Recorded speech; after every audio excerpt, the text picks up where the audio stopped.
My Billionaire True Love, Chapter 3, Naked Truth. Nanginginig na siya sa galit, pero naiiyak na rin siya. Mahal na mahal niya si David.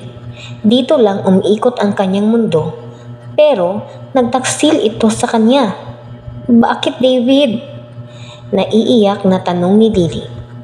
Bumangon si David ng bahagya at hinanap ang kanyang saplot. Ngunit nagising si Colleen at bumangon din ito.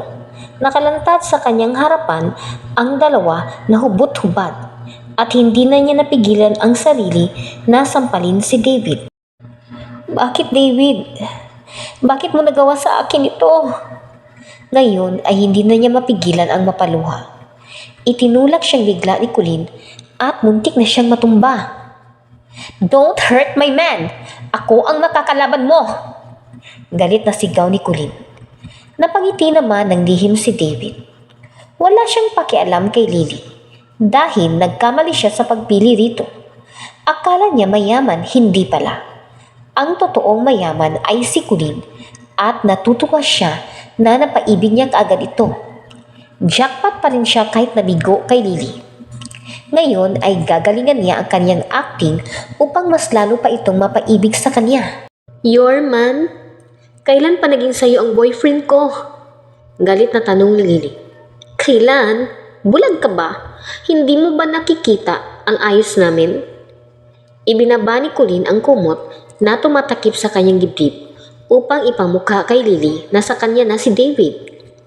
Napaatras naman si Lily at napagtanto na nakalimutan niyang nagtaksil pala si David sa kanya at hindi na niya ito pagmamayari. Pero hindi siya makakapayag na ganun na lang. Nagtiwala siya kay Colleen tapos inahas lang ito si David. Wala akong kasalanan sa iyo, Colleen. Kinuha mo na at inangkin ang lahat sa akin, pati ba naman si David?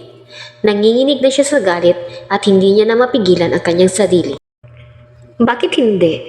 You don't deserve him. Ang pangit mo, Lily. Si David ay bagay sa akin. Hindi talaga magpapatalo si Colleen kahit kailan. Biglang kumilos ang mga kamay ni Lily at hinablot ang buhok ni Colleen. Hinila niya ito, to the point na gusto niyang bunutin ang lahat ng buhok ni Colleen. Hindi nagpatalo si Colleen at sinabunutan din si Lily. Kahit nakahubad siya ay wala siyang pakialam dahil hindi siya magpapatalo. Sinamantala naman ni David ang pagkakataon upang magbihis. Bumangon siya mula sa kama at muling isinuot ang mga saplot na nagkalat sa sahig. Pagkatapos ay inawat niya ang dalawang magkapatid na nag-aagawan sa kanya. Tama na, Lily! Malakas na itinulak ni David si Lily at nabitawan nito ang buhok ni Colleen. Nagsisimula na ang kanyang acting na syempre ay pabor para kay Colleen. Thank you, babe! Natouch naman si Colleen dahil sa ginawang pagtatanggol ni David at niyakap niya ito. Mas lalong nag-init ang ulo ni Lily sa galit nang makita ang ayos ng dalawa. Walang pakialam si Colleen kung hubot-hubad siya. Mga walang hiya! Galit na sigaw ni Lily. Muli sanang sasambunutan ni Lily si Colleen, ngunit napatigil siya nang marinig ang boses ni Karina. What is happening in here? Tanong nito, kahit alam naman niya na ang dahilan. Galit na napalingon si Lily sa kanyang madrasta na kalmado pa rin kahit nakitang anak na nakahubad katabi ang kanyang boyfriend. They cheated on me. Inahas ng anak mo ang boyfriend ko. Galit na sagot ni Lily. Nagulat din siya sa kanyang sarili. Unang beses niyang sumagot ng ganito sa madrasta. Dati, kahit galit na siya, ay hindi siya nagtataas ng boses. Pero ngayon, ay parang nasagad na ang kanyang pasensya. Zip that filthy mouth of yours, Lily. Kailan pa inas ni Colleen ang boyfriend mo? Kanino ang kwarto ito? Nakangising tanong ni Karina.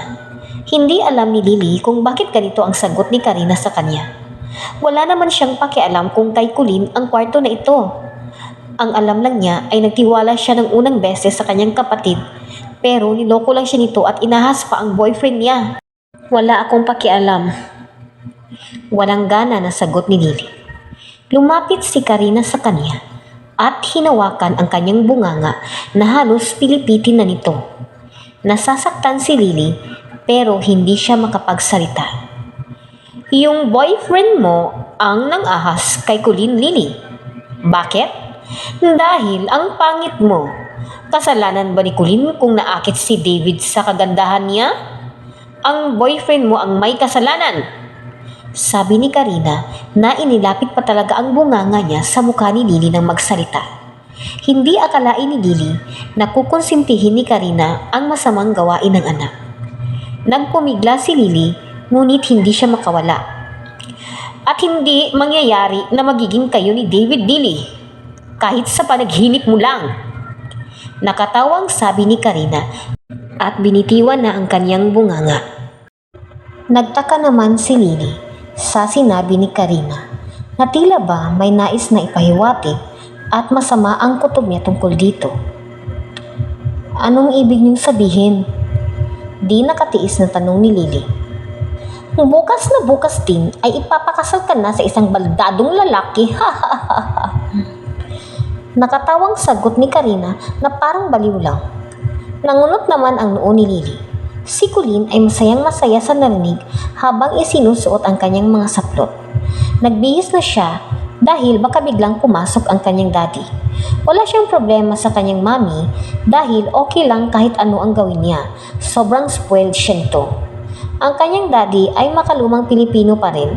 Baka magulat ito kapag nakita siyang hubot-hubad. You're crazy, tita! Sigaw ni Lily. Bakit naman siya magpapakasal sa isang baldadong lalaki? Don't worry, Lily. Baldado ito pero may kaya naman. Hindi ka pa rin maghihirap.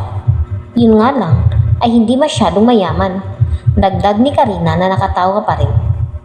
David, can we talk? Hindi pinansin ni Lily si Karina. Kung ano-ano na lang ang pinagsasabi nito upang ipagtanggol ang anak. Gusto niyang ayusin ang sa kanila ni David. Hindi niya kaya na mawala ito. Hindi pwede! Singit ni Colleen at hinawakan ng mahigpit ang mga braso ni David. Naiiyak na naman si Lily, pero pinigilan niya. Ang saya-saya pa nila ni David kahapon. Sana hindi na lang niya ito dinala sa mansyon. Nangyari na ang lahat at wala na siyang magagawa pa. Pero handa niyang tanggapin muli si David dahil mahal na mahal niya ito at ayaw niya masayang ang kanilang pinagsamahan. David, please. Muling pakiusap ni Lily. Nakatingin lang sa kanya ang kontrabidang mag-ina. Si David naman ay animo isang makisig na prinsipe na pinag-aagawan. Feel na feel pa niya ito. Pero syempre, si Colleen ang pipiliin niya. Doon siya sa sigurado na ang future niya. Stop it, Lily. Let's accept na hanggang dito na lang ang ating relasyon. Narealize ko na hindi pala kita mahal. Si Colleen ang mahal ko at isa pa, ikakasal ka na. Let's call it over. Mahabang sagot ni David. Abot hanggang tenga ang ngiti ni Colleen habang si Lily ay tila nagunaw ang buong mundo. Bakit nangyari sa kanya ito? Malungkot niyang tanong sa kanyang isipan. Baka pwede pa natin ayusin, David, please? Pakiusap ni Lily. Sinabi ko na ang nais kong sabihin, Lily. I'm sorry. Sagot ni David. David! Muling pakiusap ni Lily. Get away! Bakit hindi ka makaintindi? Itinulak siya ni Colleen. Lalapit sana siyang muli kay David nang marinig ang boses ng kanyang mama. Tigilan mo na yan, Lily, sabi nito. Mama, umiiyak na sagot ni Lily. Ipinapatawag ka ng daddy mo. Hayaan mo na yung taksil mong nobyo. Alam mo naman na madaming nanunulot sa panahon ngayon. Mahabang sabi ni Lucy habang nakatingin kay Karina. Hindi rin naman magpapatalo si Karina. Siya ang legal wife at ilang taon na niyang ipinaglalaban ito. Ngunit, andito pa rin si Lucy sa magdilang mansion at ayaw mawala. Colleen, ang daming pangit na mahirap ngayon na kung makaasta akala mo legal wife, sigaw ni Karina. Halika na, Lily. Hindi na siya pinansin ni Lucy. Mas concerned siya sa anak niya. Nalulungkot siya para rito, pero wala pa rin siyang magawa. Nang makapagsolo na silang dalawa, ay umiyak si Lily sa balikat ng ina. Ama! Umiiyak na hiyaw ni Lily. Niyakap siya ni Lucy at hinagod ang kanyang likuran. Iiyak mo lang anak, sagot ni Lucy. Nang matapos umiyak si Lily, ay pinuntahan niya na ang kanyang daddy na naghihintay sa kanya sa study room nito. Hindi na siya kumatok dahil bukas naman ang pintuan. Seryoso ang mukha ng kanyang daddy nang makapasok na siya sa loob. Ang buong akala niya na alam na nito ang nangyari sa kanila ni Colleen. Pero nagulat siya sa sinabi ng kanyang daddy. Tomorrow, you will get married to Mr. Villieso. Seryosong sabi ni Andres. Biglang nagdilim ang paningin ni Lily at muntik na siyang matumba sa kanyang kinatatayuan. Pero pinilit niyang magpakatatag sa harapan ng ama. Tama nga ang sinabi ng kanyang madrasta. Ngunit sa isang baldado na lalaki talaga? Tanong ni Lily sa kanyang isipan. Sa ngayon ay walang ibang lalaki ang laman ng puso ni Lily kundi si David lang kahit nagtaksil pa ito sa kanya. Andyan pa ang sakit at hindi pwedeng magpakasal na lang siya sa hindi niya kilala at sa isang baldado pa. Kung noon ay sunod-sunuran siya sa nais ng ama, ngayon ay hindi na. Kailangan niyang manindigan. Buhay niya ito at siya ang magpapasya. No, hindi ako magpapakasal sa taong hindi ko kilala at hindi ko pa nakikita.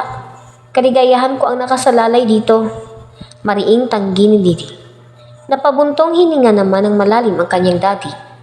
Inilapag nito ang eyeglasses sa table at hinagod ang noo. Hindi niya akalain na matatalo siya sa kasino at ang gustong kabayaran ng kanyang kalaro na si Mr. Villieso ay ang kanyang anak. Hindi niya maibibigay si Colleen. Mahal niya ang bunso at ito ang legal niyang anak. Hindi niya ito ipapakasal sa kung sino lang at hindi pa niya kilala at isang baldado pa. Ang alam lang niya ay madami itong mga kilalang may kaya at koneksyon. Kaya mahirap din banggain at kalabanin dahil may malakas na kapit at hindi alam ni Andres kung sino. Kaya pwede na ito kay Lily. Kahit baldado ang lalaki ay may kaya naman kahit hindi sobrang yaman. Mamumuhay pa rin ng masagana si Lily at magiging maayos pa rin ang buhay nito. Kung hindi siya tutupad sa napagkasunduan ay buhay ng pamilya niya ang kapalit. Hindi lang niya alam kung bakit gusto nitong makasal sa anak niya, gayong pwede naman siya magbayad ng pera para yumaman ito. Kaya wala na siyang choice kundi ibigay si Lily. You will marry him, Lily, or all of us will die, including your mother. Seryosong sabi ni Andres na ikinagulat ni Lily. Napatingin siya sa mga mata nito. Seryoso ang mga pinagsasabi ng kanyang daddy. Thank you for listening and reading. If you want to listen more, please hit the subscribe button. Thank you. And please stay tuned for the next chapter.